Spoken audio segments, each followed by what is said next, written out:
নিজের হলুদের রাতেই বোনের ভাসুরের হাতে ধর্ষণ হয় মাহাদিয়া। শরীরের যন্ত্রণায় নড়তে পারছে না। ঘৃণায় ভরা মুখ নিয়ে ফিরে তাকালো রক্তচক্ষু নিক্ষেপ করা ইফতির দিকে। মাহদিয়া তাকানো মাত্রেই ঝুঁকে গিয়ে ওর চুলের মুঠি ধরে বলতে লাগলো, যা এবার তোর হবু স্বামীর কাছে, বলবি আমি আর পবিত্র নেই। আমার শরীরের প্রতিটা কণায় কণায় একজন হাত দিয়েছে। মাহাদিয়া নিজের চুল থেকে ইফতির হাত ছিটকিয়ে সরিয়ে ফেলে। ঘৃণায় গা গিনগিন করতে লাগলো।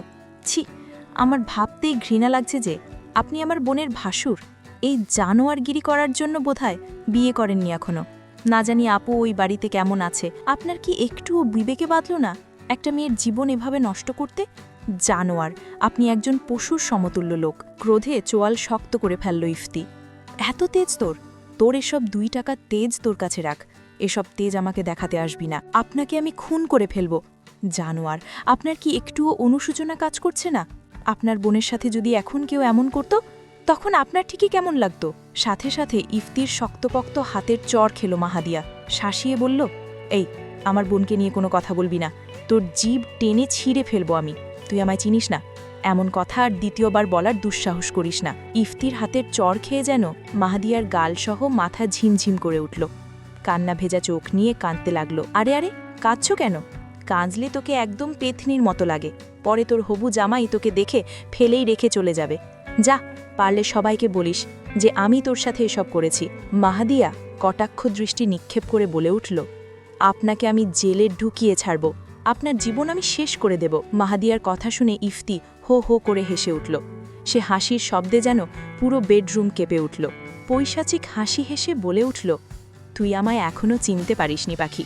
পুলিশও বা আমাকে কি করবে? পুলিশ তো আমার সাথে চলে রে পাগলি। এসব কাহিনী আমার সামনে না করে যা আমার সামনে থেকে। এখন তোকে আমার প্রয়োজন নেই। কাজ শেষ হয়ে গেছে। কথাটা শুনে মাহাদিয়ার পুরো শরীর জ্বলে ওঠে। কোনো রকম শরীরে কাপড় পেঁচিয়ে উঠে ওয়াশরুমে গিয়ে দরজা লাগিয়ে দেয়। আয়নায় দাঁড়িয়ে নিজের শরীরের দিকে তাকিয়ে থাকে। কামড়ের দাগ স্পষ্ট হয়ে আছে কয়েকটা জায়গায়। দেখেই গা রিন রিন করে উঠে মাহাদিয়ার। ঝর্ণার নিকে দাঁড়াতেই শরীর ক্ষতগুলো জ্বলে ওঠে। এতে আজ তার কোনো কষ্ট হচ্ছে না। তার থেকেও বুকের ভেতরে জ্বলে শেষ হয়ে যাচ্ছে। মানতে পারছে না যে সে আর পবিত্র নেই। তার শরীর একটা জানোয়ারের হাতে অপবিত্র হয়েছে। কিছুতেই সে রিহানকে ঠকাতে চায় না। মনের মধ্যে বড় অপরাধবোধ কাজ করছে। বিয়ে বাড়ি, সবাই কাজে ব্যস্ত, হুড়াহুড়ি করছে।